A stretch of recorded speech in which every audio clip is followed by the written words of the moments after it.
queria ser cientista. Então fui fazer o meu doutorado, trabalhei num grande laboratório industrial nos Estados Unidos, mas como pesquisador. E olha, hoje minha mãe tem 92 anos. Durante muito tempo, ela mandava para mim uns recortezinhos de jornal de classificados, falando: meu filho, aqui tem um emprego bom para você, larga dessa vida de ficar só estudando as coisas, pega um trabalho de verdade. E aí ela parou de fazer isso quando eu virei reitor da Unicamp, porque daí ela considerou que era um trabalho de verdade. Mas é uma coisa que as pessoas às vezes não entendem, que a ideia de que ser um profissional de descobrir coisas é uma profissão, tá certo? Tanto quanto é construir coisa, fazer casa, fazer ponte, etc. E, bom, então eu quero mostrar para vocês sobre algumas características do sistema de pesquisa em São Paulo. Eu queria começar contando que tem um sistema de pesquisa relevante no estado de São Paulo e no Brasil, que tem muitos resultados importantes e que tem um impacto grande na vida dos brasileiros. Esse sistema é um sistema que, de um lado, você pode caracterizar vendo quantas universidades tem, quantas empresas que fazem pesquisa e desenvolvimento, contando que formam-se 18 mil doutores por ano, que publicam muitos artigos científicos, ou, de outro lado, contando que tem muitas empresas no Brasil que conseguem ter sucesso econômico, comercial, negocial, por causa de atividades de pesquisa e desenvolvimento que elas têm. Quer dizer, o Brasil tem sucesso importante em produzir energia, extrair petróleo. A Petrobras usou muita tecnologia que ela criou, tá certo, com seus engenheiros, com seus pesquisadores, para fazer isso possível. Empresas como a Embraer, empresas como a Embrapa, o fato de que o Brasil hoje seja visto como o celeiro do mundo, tem tudo a ver com pesquisadores da Embrapa que fizeram o solo brasileiro ser mais produtivo, resolveram problemas em várias culturas, em soja, milho, feijão, em gado, e assim por diante, a ponto que o Brasil, sei lá, em várias dessas culturas é o maior produtor do mundo, de soja, de carne e assim por diante. Quer dizer, tem resultados já muito importantes, e eu vou contar para vocês um pouco sobre a situação que há aqui no estado de São Paulo, que é um lugar de 41 milhões de habitantes, que categorizaria compara-se em tamanho com alguns países. Por exemplo, 41 milhões de habitantes é o tamanho da Espanha, é o tamanho da Argentina. Quer dizer, tem uma economia vibrante e atividades de pesquisa e atividades de criação de tecnologia muito relevantes que ajudam o estado de São Paulo a produzir 1/3 do PIB do Brasil. No sistema paulista de pesquisa, tem organizações importantes, universidades, instituições isoladas de ensino superior, institutos de pesquisa estatais, e tem as duas últimas linhas, que são dois tipos de entidade que são pouco reconhecidas, que as pessoas pensam que não existem, que são 18 institutos de pesquisa, que são entidades particulares, quer dizer, são praticamente empresas que vendem projetos de pesquisa para terceiros, e que, com isso, pagam os salários dos seus pesquisadores, funcionam a sua infraestrutura. Desses institutos, tem 9 ligados a hospitais particulares e 9 ligados a outras atividades, que são uma coisa singular. Em outros estados do Brasil não tem esse tipo de organização que consegue manter, com iniciativa privada, uma organização de pesquisa inteira, que nem um instituto de pesquisa público. E o segundo tipo de organização que eu queria destacar para vocês é aquele que o IBGE classifica como empresas que realizam algum tipo de inovação tecnológica. No estado de São Paulo, eles contam 14.787. Todo mundo que está nessa sala já deve ter ouvido alguém dizer que no Brasil as empresas fazem pouca inovação, pouca pesquisa, etc. No entanto, no estado de São Paulo, você tem praticamente 15 mil empresas que fizeram alguma inovação baseada em criar tecnologia no período de 3 anos antes desse levantamento que o IBGE fez, que se chama PINTEC, a pesquisa de inovação tecnológica. Tem 1.400 que são do ramo de produtos de metal, 1.100 de artigos de borracha e plástico, 1.000 do setor de produtos alimentícios. Quer dizer, é uma base razoavelmente forte para esse tipo de atividade. No estado de São Paulo, também há, nessas organizações que eu descrevi antes, 74 mil pesquisadores. Pesquisador não quer dizer um PhD, quer dizer uma pessoa cujo salário é pago para ele descobrir coisa, para ele resolver problema usando as leis da natureza, usando as regras da engenharia, etc. Quer dizer, não pode usar horóscopo, aí não conta como pesquisador, tá certo? Mas se usar uma coisa da racionalidade, do método científico, do método da engenharia, aí conta como pesquisador. Não é o título dele que vale, é o que a pessoa faz. Então são 74 mil desses, 43 mil que trabalham em instituições de ensino superior, 28 mil que trabalham em empresas, 3 mil que trabalham em institutos de pesquisa. E no ano de 2015, gastou-se no estado de São Paulo 27,5 bilhões de reais para apoiar as atividades de pesquisa que essas 74 mil pessoas fazem. 27,5 bilhões dá mais ou menos 1,7% do PIB do estado de São Paulo. É uma quantia apreciável de recursos.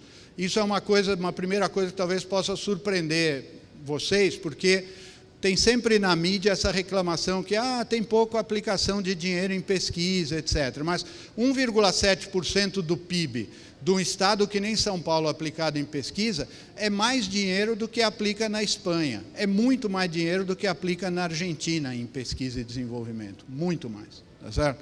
Umas 3 vezes mais.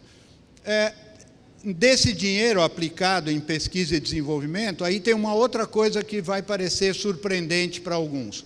Mais da metade é dinheiro das empresas, não é dinheiro do governo. Todo mundo pensa que no Brasil só quem aplica em pesquisa é o governo, mas não é. No estado de São Paulo, mais da metade do gasto é dinheiro da empresa, que ela usa do dinheiro dela para pagar a folha de pagamento de engenheiros, de pesquisadores, de técnicos, comprar equipamentos, etc., para fazer as suas atividades de pesquisa. É 57% do total. 23% vem do governo estadual e 18% vem do governo federal. Então, essas são algumas características importantes do sistema de pesquisa em São Paulo, e eu vou querer falar para vocês, nesses últimos 9 minutos que me avisaram aqui, de 2 coisas importantes, de atividade de colaboração de pesquisa entre universidades e empresas e da atividade de criação de startups que a gente vê nas nossas universidades com uma intensidade apreciável. Primeira coisa sobre a colaboração, porque no assunto da Open Innovation, uma das coisas importantes é ter a empresa interagindo com a universidade para criar conhecimento, para criar soluções. Então, é claro, tem sempre uma área comum de interesse entre universidades e empresas. As universidades tendem a ter mais atividade naquilo que se chama ciência, e as empresas tendem a ter mais atividade naquilo que se chama tecnologia. Mas entre as 2 coisas tem uma sobreposição importante, e isso gera muitas e muitas oportunidades para interação entre esses 2 tipos de organização. De tal forma que, por exemplo, a gente vê aqui no estado de São Paulo esse projeto que foi feito entre a Embraer e várias universidades aqui, a USP, a Unicamp, universidades de fora de São Paulo, o ITA, para fazer o que se chama a fluidodinâmica computacional, que foi usada para fazer o projeto desse avião a jato que hoje voa no mundo inteiro, o ER-190. Esse avião de 90, ontem eu vim de Brasília num avião desse, tá certo? O ER-190. Olha que coisa interessante, aquela figura que tem do lado esquerdo, que está mostrando o que chama um mock-up, quer dizer, a simulação no computador, ela veio para nós no relatório que a FAPESP recebeu sobre o projeto que a FAPESP financiou junto com a Embraer dessa pesquisa, 2 ou 3 anos antes de ter o primeiro avião, que é o que está na fotografia da direita. Eles estavam fazendo a simulação do que acontece quando o avião aterrissasse numa pista inundada. Veja que engenharia bem feita. O que eles achavam que ia acontecer na simulação foi o que aconteceu quando construiu o primeiro avião e fez. Isso aí requer pesquisa de primeira categoria, não é pesquisa mais ou menos assim que faz ali no fim de semana, requer dedicação das pessoas para construir essa coisa, para entender o problema, para seguir cada uma das moléculas de água que tem ali e ver que caminho que ela vai tomar quando o avião vier, com todos os fluxos de ar e etc. Quer dizer, é coisa competitiva mundialmente que acontece aqui em volta de nós. A menos de 100 quilômetros de distância aconteceu tudo que está aí nessa figura. Eu queria contar para vocês também que a FAPESP tem feito um programa que tem tido muito sucesso para estimular essa colaboração, que é um programa de criar um centro de pesquisa numa universidade que é feito em associação com uma grande empresa. E a gente já fez, no ano passado, a gente anunciou 5 desses centros. São centros onde tem um contrato por 10 anos, para fazer objetivos de pesquisa que a empresa, em geral média ou grande, especifica para nós. Então, não é a FAPESP nem a universidade que escolhe os temas, a empresa que diz o que é importante para ela. E a empresa vai pagar uma parte do custo disso. A proporção de pagamento é assim, a empresa paga R$1, a FAPESP paga R$1 e a universidade entra com R$2 do salário da infraestrutura, de tudo que eles têm ali comprado para fazer essa coisa funcionar. Então, para cada R$1 da empresa, o esforço é multiplicado por 4. Para cada R$1 da FAPESP, o esforço é multiplicado por 4. Nós fizemos um centro desse com a Peugeot Citroën, sobre motores a biocombustível, fica situado na Unicamp, é um investimento de R$32 milhões. 2 centros com a GlaxoSmithKline, um fica no Instituto Butantan, e outro fica na Universidade Federal de São Carlos, para descoberta de moléculas e para química verde.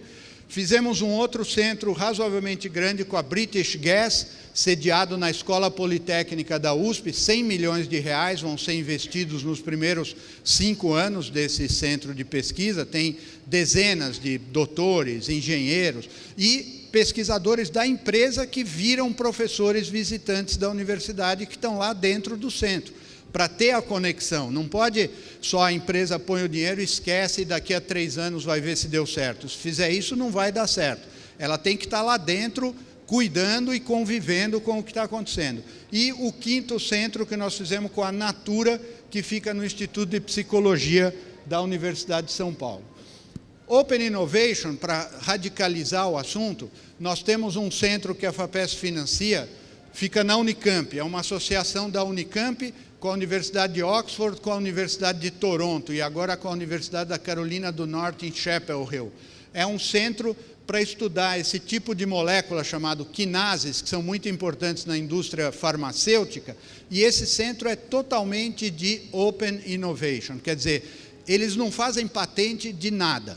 Tudo que eles descobrem, no dia seguinte eles publicam o resultado. E esse centro é financiado pelas maiores farmacêuticas do mundo. Tem gente que fala, não, mas a indústria não vai querer Open Innovation. Todas essas que estão ali, Bayer, Janssen, Boehringer, Novartis, Pfizer, Lilly, Takeda, Wellcome, Genome Canada e a Axê aqui do Brasil, que entrou para fazer parte disso. Então, é um centro onde essas empresas perceberam que fazer inovação aberta e ter os resultados postos a público dá mais benefício para eles do que tentar ficar fazendo escondido ali para não contar para os concorrentes, porque eles perceberam que fazendo desse jeito, eles aprendem mais depressa sobre os erros que os concorrentes iam cometer e não iam contar para eles e eles iam cometer de novo. Então, tudo que dá errado, eles descobrem logo e não vão seguir aquele caminho. E quando tem uma coisa que dá certo, essas empresas estão ali mais perto e primeiro para ver e para eventualmente usar o resultado. Bom, eu queria terminar mostrando para vocês sobre esse assunto das startups que nascem das universidades, que também fala-se muito no nosso país tem uma espécie de uma fracassomania, né? Que a gente fala que tudo que a gente tem está errado e tudo que os estrangeiros têm está bom. E não é bem assim, todo mundo tem problema no mundo, os estrangeiros têm problema e nós temos problema. E nesse assunto de criar startup, a Unicamp é uma universidade que mede bem as startups que cria. E ela tem essa coleção que está aí, são 434 empresas que foram criadas por alunos principalmente, um pouco por professores da Unicamp, ao longo dos últimos 25 anos. Essas empresas, no ano passado, tiveram um faturamento somado de 3 bilhões de reais, que dá mais ou menos 2 vezes o orçamento de um ano da Unicamp. Então, ela criou riqueza que todo ano cria riqueza, que é 2 vezes o orçamento que custa a universidade e ainda está subindo. E 21 mil empregos.